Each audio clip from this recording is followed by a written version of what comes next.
Lord. I said, praise the Lord. Let's rise up on our feet as we pray together for this message. Heavenly Father, we thank you and praise your name for March 2020. We thank you for what you have been doing in the life of your children.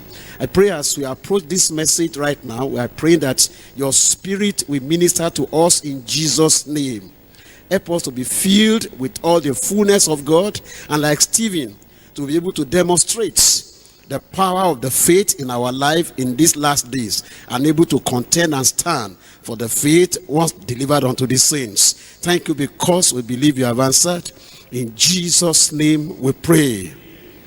Amen. Please let's be seated. This time now we are looking at this message on the daring spirit of a devoted disciple, Stephen. The daring spirit of a devoted disciple, Stephen. In Acts of the Apostles chapter 6, Acts chapter 6 from verse 3. Wherefore, brethren, look ye out among you 7 men of honest report, full of the Holy Ghost and wisdom, whom we may appoint over this business. In verse 5, and the same pleased the whole multitude, and they chose Stephen, a man full of faith and of the Holy Ghost, and Philip, and Prochorus, and Nicanor, and Timon, and Parmenas, and Nicholas, a proselyte of Antioch. Here we see the name Stephen mentioned. As we look at this message on Stephen, in all the passages, there are 3 scriptures that came out mentioning Stephen. Number 1, it says the chosen Stephen, and they chose Stephen. In that verse 5, he said, and they chose Stephen. And the same pleased the whole multitude, and they chose Stephen, a man full of faith and of the Holy Ghost. The first mention of Stephen in the book of Acts rings a loud bell as the only one among 7 whose credentials were listed out. He is credited with being full of faith, full of the Holy Ghost and power. He was so devoted that the word full characterized his Christian experiences. We need disciples of such devotion today on our campuses. Listen to this again. It was because of this being full, and because of the activities and his commitment and daring commitments to stand for the Lord, we are told again, they stoned Stephen. Look at Acts chapter 7, also concerning Stephen now. Acts chapter 7, from verse 58. And cast him out of the city and stoned him. And the witnesses laid down their clothes at a young man's feet, whose name was Saul. And they stoned Stephen. They chose Stephen. Number 2, they stoned Stephen. His ministerial career ended with being stoned by fanatical opposers who could not withstand the wisdom and the spirits by which he defended the faith of Christ, which they adamantly refused to accept. This man was bold for the truth. As they gnashed on him, and he being full of the Holy Ghost, saw heaven open, and the Lord Jesus standing on the right hand of God for him. What heroic honor for a daring disciple. Jesus, before his incarnation, did the same as he stood with Shadrach, Meshach, and Abednego in the fire of Nebuchadnezzar, because they dared him to stand for their God and remain unbendable to his idols. We need such daring students on the campus who can dare and stand for the faith of Christ, not minding the consequences. Number 3 about Stephen, as I introduced him to you, is they carried Stephen. They chosen Stephen, they stoned Stephen, they carried Stephen. They carried him. Look at chapter 8 verse 3 of Acts. Acts chapter 8 verse 3. And devout men carried Stephen. He was carried. That's after he had died. To his burial, and made great lamentation over him. Apart from the fact that his spirit has been received by the Lord in heaven, his remains was carried out not by ordinary men. By who? By devoted men. Devout men carry Stephen. That's a special man. Because of the life he lived, he was lamented greatly for who he was in the faith and in the ministry. What we are, why we are alive, is what matters. so that when we go, we can be easily remembered.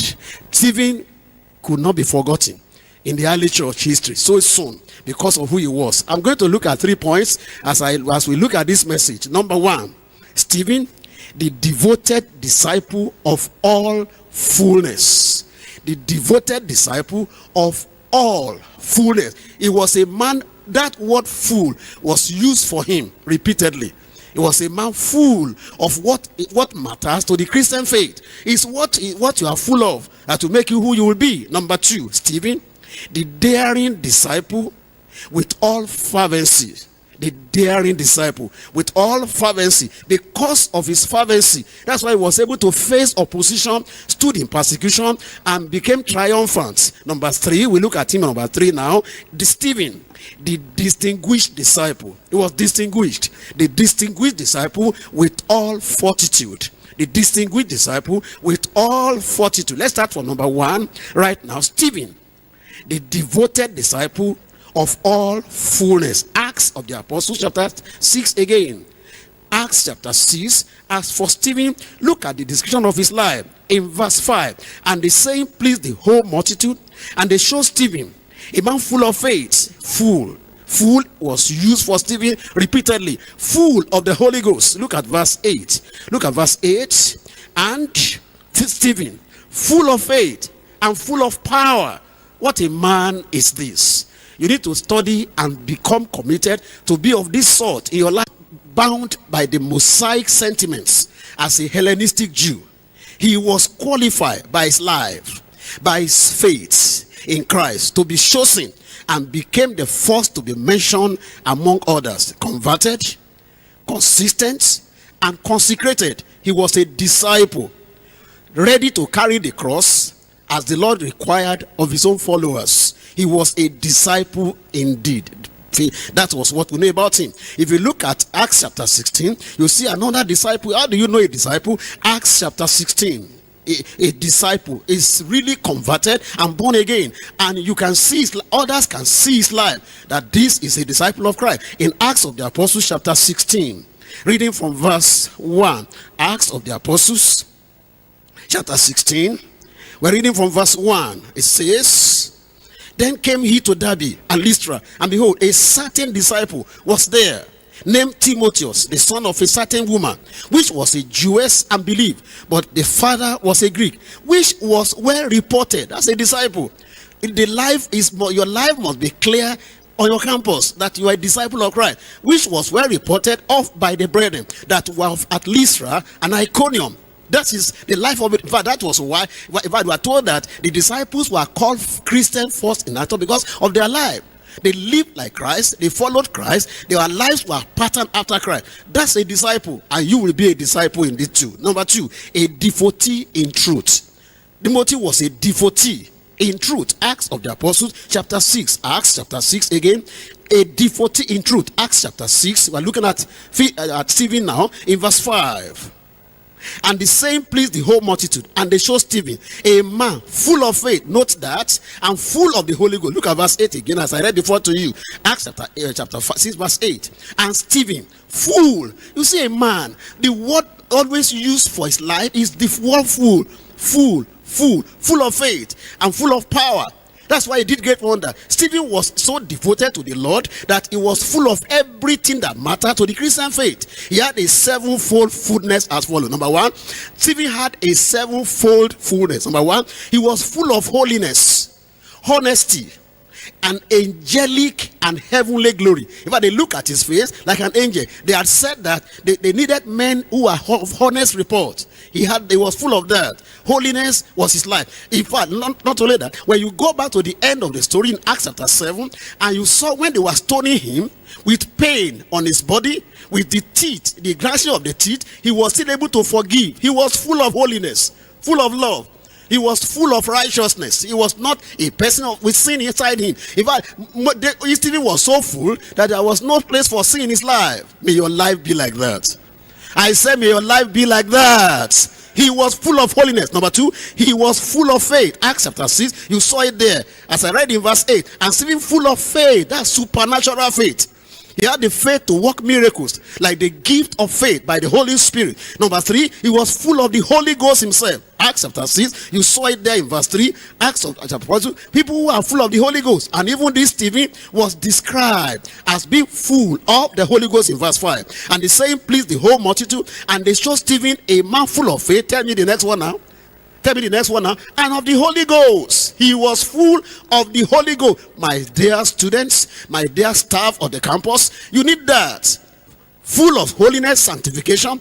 You are saved, you are born again, sanctified, and you are full of the Holy Ghost. Those are the people that can cause something to happen on the campus.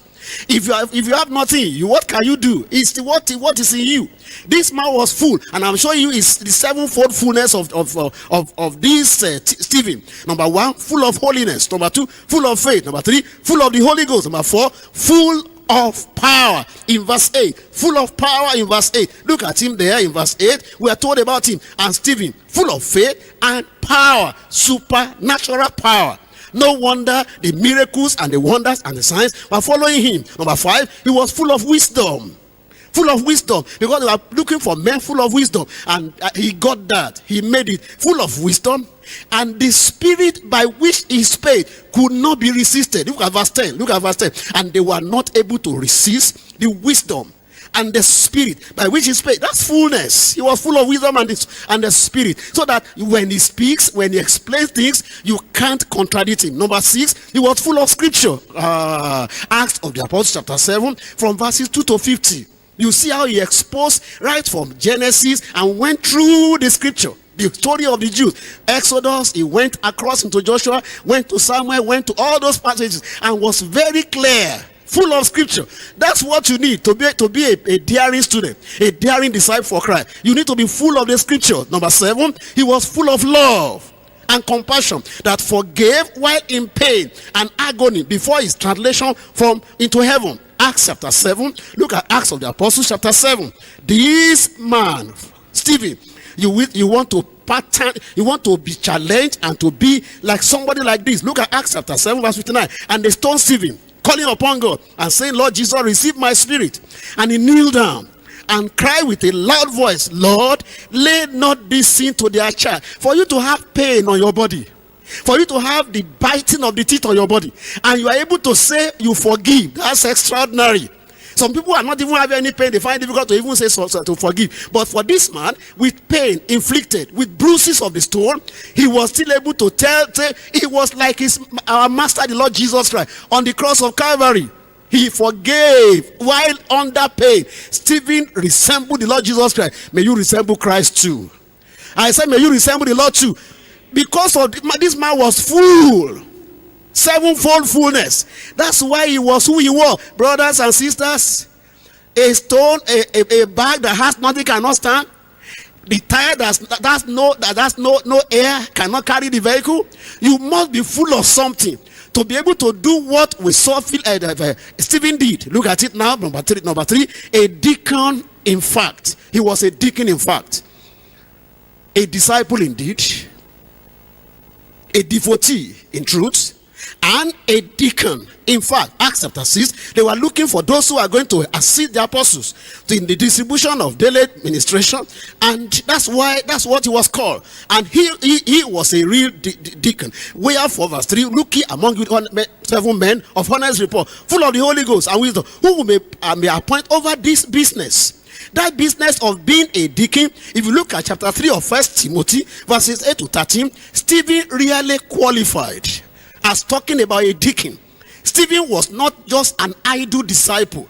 He lived a life that made him to be attracted to the leaders, to choose him as a deacon. And he was a frontline deacon. Among all of that, he met up the standard set, and even he surpassed it. I'm asking you now, you have been in the fellowship for long. Does your life attract leader to say, there's something about this young lady, there's something about this young man, let's call him an interview, his life is special? It is when you are filled with what you should have in the secret that men will see you in the public and they will attract you and say, be this and be that. I pray you not be idle in the fellowship. They will find out something is inside you, something will be inside you. You'll be full of something. Say, I'll be full of something. Say, I'll be full of God. And that scripture we talk about being full, the Bible says that in Christ should all fullness dwell. And Paul the apostle prayed that we should be filled with all the fullness of God. You need to pray. You need to seek the Lord so that you can be filled with being full of God, full of the Spirit, full of faith, full of power, full of all you should need to be full of, filled with. You will discover that it will be easy for you to live a daring life, to stand against the enemy and to minister the gospel, not minding whatever happens. That's take me to number 2 now. Point number 2 right now. Stephen, the daring disciple, with all fervency. The daring disciple with all fervency. Acts chapter 6. Look at him now, Stephen, from verse 8 now. Acts chapter 6 verse 8, we are told, and Stephen, full of faith and power, did great wonders and miracles among the people. Listen to this. He was supposed to just be in the business of distributing, administrative business, but this time around his ministries went beyond that. He went beyond just the ordinary business, because he has so much in him. You could not tie him down. You could not restrain him. He had something more that made him to do more for the Lord. He accepted when he was called to be a deacon. He accepted, and he gave himself to it. That's the reason why you can see that he did exploit for the Lord. We need to be fervent in these last days, committed to the Lord in this last day, so that we'll be able to do what God wants us to do.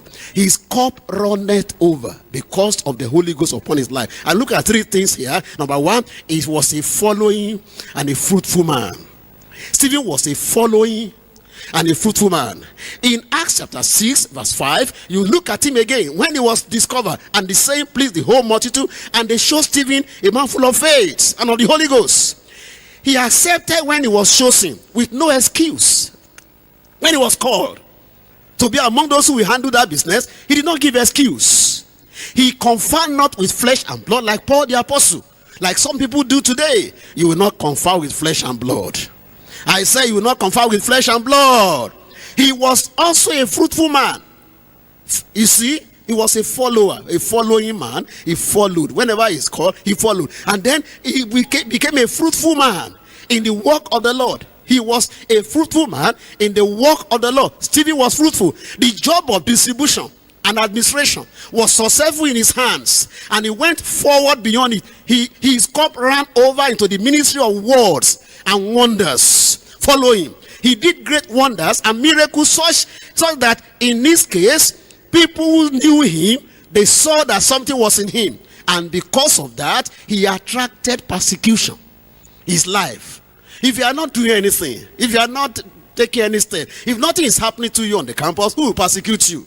Because of his this ministry that he had, and because of the anointing upon him, fullness of anointing upon him, he was able to do things that attracted persecution.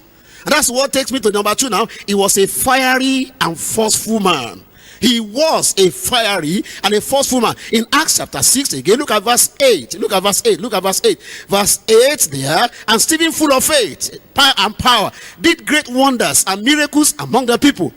Then, because of that, there arose a certain of the synagogue, which is called synagogue of the Libertines and Cyrenians and Alexandrians, and of them of Cilicia and of Asia, disputing with Stephen. They have to take him up, because he was making impact. They say, if we leave this man like this, he will conquer the whole place. I pray you will be like that, conquer the whole of your campus. I say you will conquer the whole of your campus. So they have to arrest him and say, we can't let you go like that. In verse 10, and they were not able to resist. Look at him, fiery. Look at him, forceful. You couldn't stop the velocity of his ministration. Look at him there, and they were not able to resist the wisdom and the spirit by which he spake. When they saw that they couldn't resist him, then the suborned men, verse 11, we said, we have had him speak blasphemous words against Moses and against God. You see the accusation they brought about against him, that he was speaking blasphemy against Moses and against God. And they stirred up the people and the elders and the scribe, and came upon him and caught him and brought him to the council. You see the persecution, you see the trouble that is coming on him. You are going to see the man now, a fiery and a forceful man, and set up false witnesses. We said, this man ceased not to speak blasphemous words against the holy place and the law. For we have heard him say that this Jesus of Nazareth shall destroy this place, and shall change the custom which Moses delivered us. As they accused him like that, and was confronted like that by these Judaism people of the synagogue, they could not resist his wisdom and the spirit by which he spake. He was a mighty apologist, whose defense of the faith could not be withstood by his opposers. You see, he was very fiery and mighty and powerful. So you will be. So God is preparing you to be. So you will go back to the campus and be for the Lord in Jesus' name. But with all this opposition and confrontation, how was Stephen? Number 3, a fearless and faithful man. He remained fearless. He remained faithful. I'm going to look at the aspect of his being fearless. Look at him there in verse 15. And all that sat in the council, looking steadfastly on him, saw his face as it had been the face of an angel. Can you see this? This man, fearless like an angel, unruffled. The accusers went around to catch him and brought him before the council and set up false accusations against him. He was accused of blasphemy against the temple and the law, as well as pitched him against Moses. In all this, he remained unruffled. So you will be, with his face looking like an angel before the council. Can you see that? Look at Psalm 112. When we are faithful to the Lord, and we are full of the grace of God, we are full of the power of God, so we will be. In Psalm 112, I'm reading from verse 8. 112 verse 8 says, his heart is established. That was Stephen. His heart was established. He shall not be afraid until he sees his desire upon his enemies. His heart is to win them to the Lord. His heart is to convince them to know the Lord. And therefore, he was not afraid. He was after their souls. And therefore, that led him to be faithful to present the word to them. Come back to Acts chapter 7 now. Let's now see the faithfulness of this Stephen. His faithfulness, the faithfulness of Stephen. He had an irresistible spirit, as I said before. And wisdom that those who had him could not withstand. He faced the accusers squarely and expounded the Old Testament in a long chapter of note without a copy of the Old Testament in his hand. If you read chapter 7 of Acts of the Apostle, you will see how he analyzed things and answered all the accusation before he now brought the conviction upon them. He reproved them in the message by the truth which caught their hearts. He was faithful to the assignment given him. He was faithful to the word of God and declared it to the apostles, and was faithful with death unto death, and received the honor of Jesus standing.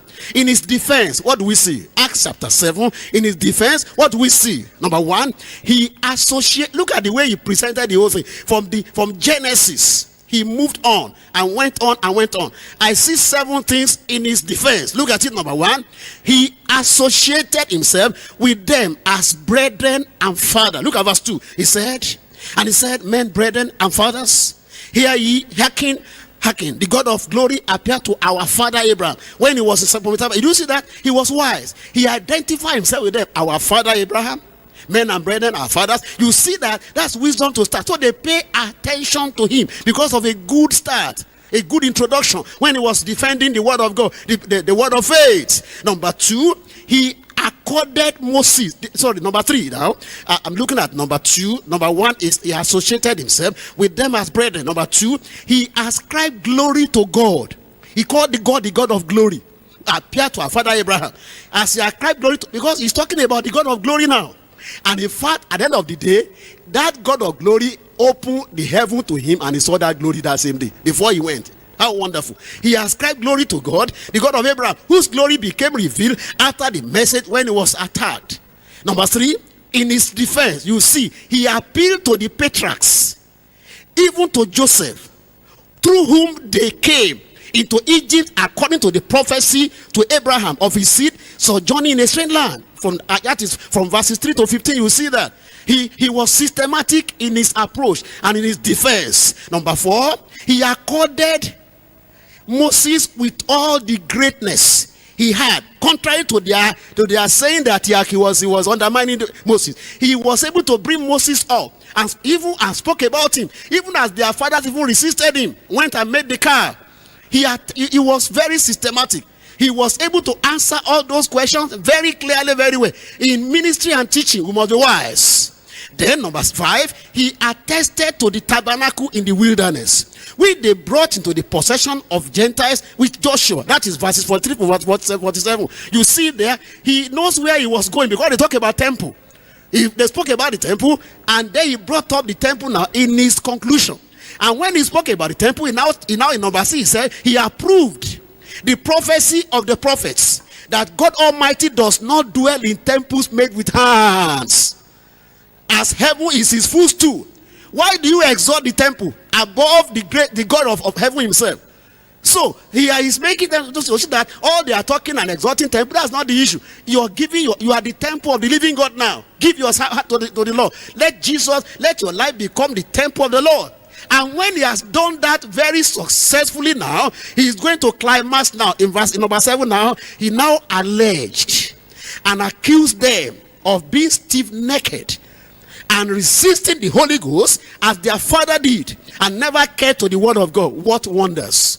By the time he did that, upon hearing this hard and inspiring truth, they were caught to the heart. Look at this in Acts chapter 7. See now in verse 54. Acts chapter 7, verse 54. Rather than accept the truth, look at them now. They were caught to the heart in verse 54. When they heard these things, they were caught to the heart. And instead of repenting, instead of accepting, they only gnashed on him with their teeth. Can you imagine adults using their teeth to fight as if they are children, trying to eat meat of Stephen's body? Look at them. They gnashed on him with their teeth. And with all that, this man was still there composed. Such exposition of the scriptures can only be done by a man full of scripture, by a man full of the Holy Ghost. I pray for you that this will be what you will receive in this March 2020 in Jesus' name. Don't leave this program until you become like a Stephen, full of everything, full of scripture, full of faith, full of power, and full of the Holy Ghost. Point number 3 now, before we pray, we are talking about Stephen, the distinguished disciple with all fortitude. Stephen, the distinguished disciple with all fortitude. Acts chapter 7 now, look at it now from verse 54.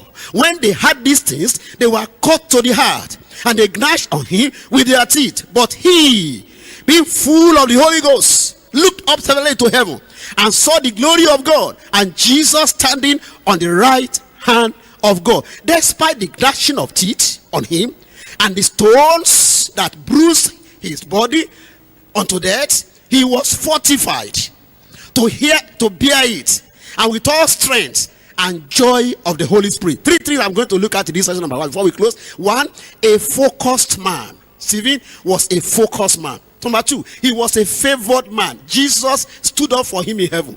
What a wonder. And finally, he was a forgiving man. Why that he was forgiving? Number 1, Stephen, a focused man.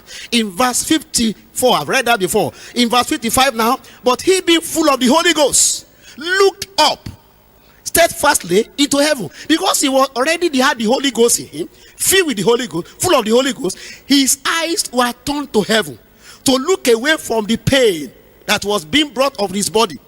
And he looked up to heaven by the Holy Ghost upon him. In the midst of the biting pain, his focus was on heaven, to which he looked steadfastly till he saw the Son of God standing on the right hand of God. When we focus on heaven, like Christ our Master did, we shall see things above that will make us forget our pain on earth. Whenever you are persecuted, whenever you are in pain, whenever there is difficulty, don't concentrate on the pain. Concentrate on the Lord. Focus on things above. In the midst of the biting pain, as I said, don't focus on the maltreatment or criticism, the crisis, the pain, and the agony you are going through. It will drag you down. If you look at your problem, it will be dragging you down. Don't pity yourself. It will drown you in the water. But just focus and look on things above. The glory set before you like Christ. By so doing, your body will be lightened and lifted by the Lord, and you will soar higher as if you are already in heaven. When this man, Stephen, looked up to heaven, why was he able to look to heaven? Because he was filled with the Holy Ghost. Number 2, he became a favored man. What do I mean by favored man? Look at verse 55 again. But he, being full of the Holy Ghost, looked up steadfastly into heaven and saw the glory of God, looked up steadfastly into heaven and saw the glory of God, and Jesus standing on the right hand of God. Brethren, it is great to have the Holy Ghost. By the power of the Holy Ghost, look at this, Stephen. His eyes pierce the clouds. His eyes. There is no instrument on earth that can pierce the clouds and get to heaven. By the Holy Ghost upon him, his eyes pierced all the heavens, all the clouds, and he saw directly to heaven. What did he see? He saw the Lord Jesus Christ standing for him. What wonder! He saw Jesus standing for him. My brethren, this is marvelous. This is wonderful. You must be full of the Holy Ghost. You must desire to be full of the Holy Ghost. You'll be able to see beyond the realm of the world. Your vision will be clear. Your vision will be bright. You will see supernatural things. God will show you things to come. You'll be able to walk for God without anybody stopping you. See him. Jesus stood up for him in heaven and was received into glory in heaven. For the captain to stand for a soldier under him. Can you imagine? Lord Jesus Christ stood for Stephen. I want to tell you, when you dare things for God, when you give your life on the line for the Lord, like I told you before, that Shadrach, Meshach, and Abednego, because they dared Nebuchadnezzar, they said, we don't care about your fire. Go and hit it more. Even if God doesn't deliver out, we are standing for the Lord. That's daring. That's standing for God. You will stand for God in the campus. I say you will stand for the Lord. In any situation you find yourself, stand for the Lord. When you stand for God, what the matter is this. That is where we see the example of the Lord Jesus Christ himself before he came in the flesh, to go with them in the fire and stay with them. That Nebuchadnezzar said, I saw 4 men. I saw one like Son of Man. Brethren, anytime you honor the Lord with your life and you dare your life for God, Jesus will never abandon you. He will stand with you. I say he will stand with you. Amen. The same thing is happening to Stephen here, because he dared it for God. He gave himself to the Lord and cared not about himself. When the Lord will walk on him, the Holy Ghost make his eyes to see the Lord Jesus Christ standing for him in heaven. That's why I said, how can a captain stand for a soldier under him? It's because you dared it for the Lord. When you dare it for God, that's what he will do for you and receive you into glory. Look at it. What favor and what honor for Stephen. If you want Jesus to stand for you, stand for him. If you want Jesus to stand for him, for you, what do I say? Stand for him. Stand for him in the fire, in the flood, in the fights, in the furnace, and he will honor and stand for you too. He will stand for you. I said the Lord will stand for you. Amen. And finally, you see now, he was number 3, a forgiving man. In Acts chapter 7, look at it in verse 56, and said, behold, I see the heavens open, and the Son of Man standing on the right hand of God. Then they cried out with a loud voice, and stopped their ears, ran upon him with one accord, cast him out of the city, and stoned him. And the witnesses laid down their clothes at a young man's feet, whose name was Saul. And they stoned Stephen, calling upon God and saying, Lord Jesus, receive my spirit. And he kneeled down and cried with a loud voice, Lord. Look at the next thing he's saying now. This is great. Lay not this sin to their charge. And when he had said this, he fell asleep. Brethren, in the midst of the agony of pains, he cried out forgiveness in his prayers to the Lord, not to lay the sin to their charge. You know that Saul, who became Paul the apostle, was converted by that prayer. Amen. This is being full of God, like our Savior prayed for us on the cross. He forgave the thief, went with him to heaven the same day. He was like his master who forgave the thief in his agony. Why feeling, when you are not feeling any pain, you can easily say, yes, I forgive. But when you're under pain, under the crush of the bruises of the stone, if your heart is not full of glory of God, of his glory, of his holiness, of his sanctification, of his compassion, of his mercy, of his love, you cannot forgive like that. But because of this man has all the fullness, that's why I'm challenging you today. You must pray for fullness in your life. Fullness of God, fullness of everything in your life, and you are going to receive it in Jesus' name. After this prayer of forgiveness for his enemies and killers, and having called on the Lord to receive his spirit, he fell asleep. and his spirit was received by the Lord Jesus to heaven. May you too be received into heaven when your day will come in the name of Jesus Christ. Then he fell asleep, not feeling any pain again of death. He fell asleep. What a man. The secret is, he was a man full of all fullness. Today Jesus is still alive. He's still here. He's still working wonders, and he can feed us today. If you are not saved, he can save you. He can give you sanctification, fill your heart with holiness and love. He can fill you with the Holy Ghost, fill you with faith, fill you with the scripture. If you read, and if you give yourself to read the scripture, full of, like Stephen, full of scripture, full of power, full of compassion. The challenge today is you must desire, you must delight that I want to be a Stephen for God today, full of the fullness of God, fiery to dare the enemy, stand for Christ anywhere you are. And as you are going back to the campus after this in March 2020, you, like Stephen, you will bring glory to God on your campus in the name of Jesus Christ. Let's rise up on our feet and take this challenge to God and say, God, I don't want to be empty. I don't want to be an empty believer, empty disciple. Young men, young women, the Lord must fill you. You must be filled. He was a man full of the fullness of the things of God. What a challenge to me. What a challenge to you. Tell the Lord, Lord, help me to be filled with the fullness of the Lord. Filled. What we need for our campus students is to be full of God. Full of grace, full of the Spirit of God, full of righteousness, full of holiness, full of power, full of faith, full of compassion, full of glory. I want you to tell God, I don't want to be an empty person. And the ball that casts no air cannot bounce. The sack that has nothing inside cannot stand. So you tell the Lord, I don't want to be empty. I want to be filled like Stephen. Filled with all the fullness of God. You need to pray in this program that God will fill you with all his fullness, with his holiness, with his power, with his faith, with his righteousness, and determine to so read the Bible that you be full of scripture yourself. Full and filled completely. We need to take decision now. Take decision and say, Lord, I don't want to be an empty disciple, empty student. I don't want to remain just empty in my Christian life. I want to be filled with all the fullness of God, filled with all the glory of the Lord. Be filled, my sisters, my brothers, my daughters and my sons. Be filled. Lecturers on the campuses, be filled. Workers on the campuses, be filled. Corpers, where are you? This is your service here. How can you make a difference like Stephen? How can you be distinguished like Stephen?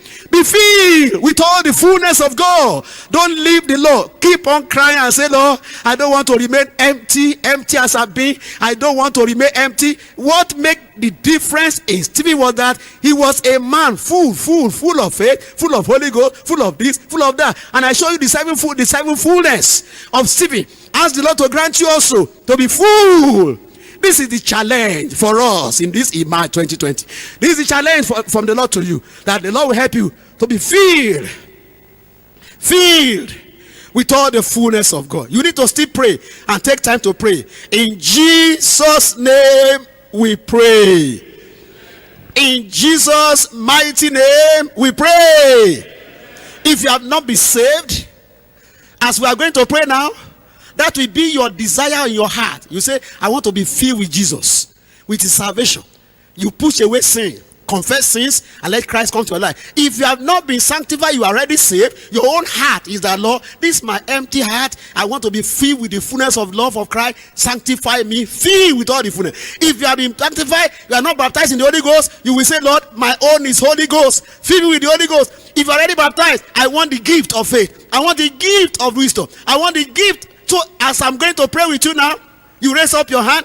It depends on what you are looking for. As I agree with you in my prayer, so it shall be for you in Jesus' name. Can you raise up your hand now? You know all the desire. Everybody has different desire now. And as I'm praying with you, the Lord is going to confirm the blessing in your life. Father, in the name of Jesus, we thank you, Lord, for your word we have heard about Stephen today. One thing we have learned, he was a man full. He wasn't an empty man. He wasn't a man devoid of the truth and the things he ought to have in his life. Lord, as many of our students are praying, participants that are praying for salvation, to be born again and free from sin, Lord, grant them to be free and be delivered from sin in Jesus' name. Fill their heart with your salvation. As many as are seeking you to be pure in heart, purified and sanctified, like Stephen, who was full of holiness, a man of honesty. I pray that you sanctify your children in this camp in Jesus' name. Lord, those who have been sanctified, I pray for the power, Holy Ghost power, Holy Spirit fire, fall upon them in Jesus' name. Receive ye the Holy Ghost. Receive ye the Holy Ghost. Receive the power. Receive the gift. Receive the anointing to go back to the campus and do exploit for the Lord in Jesus' name. Lord, the faith, the courage to stand in persecution, the grace to stand in difficulty, the grace to stand to declare Christ, the ability to handle the scripture, the grace to read Bible and be full of scripture, that when the students stand in their campus apologies for you, Lord, they'll be able to present your word like Stephen did in a systematic way. Fill our campuses with apologists in Jesus' name. Make us to be masters in scriptures, mighty in scripture, full of the scripture, so that you can use us to turn our campus upside down for Christ in Jesus' name. Help us to so live the life that when the Lord will come, there will be no difficulty to be identified. We will be with him in heaven. Give us the power to stand for you at this time in Jesus' name. Every yoke that binds any students, any power, any hindrance, any ill luck, any difficulty following them, failure following them, this day I break every yoke. Yoke of failure, yoke of backwardness, yoke of sorrow and distress and discouragement and depression, all the yoke of the enemy that has been put on your life in this image, you are not carrying it away. Let those yoke be broken right now in Jesus' name. Go in all fullness and serve the Lord with all faithfulness, fiery for him, mighty for him, fruitful for him, in your campus, in your community, to the glory of his name. Thank you, because we know you have answered, Lord. In Jesus' mighty name I pray. And amen. It is done. Dare to be a Stephen. God bless you.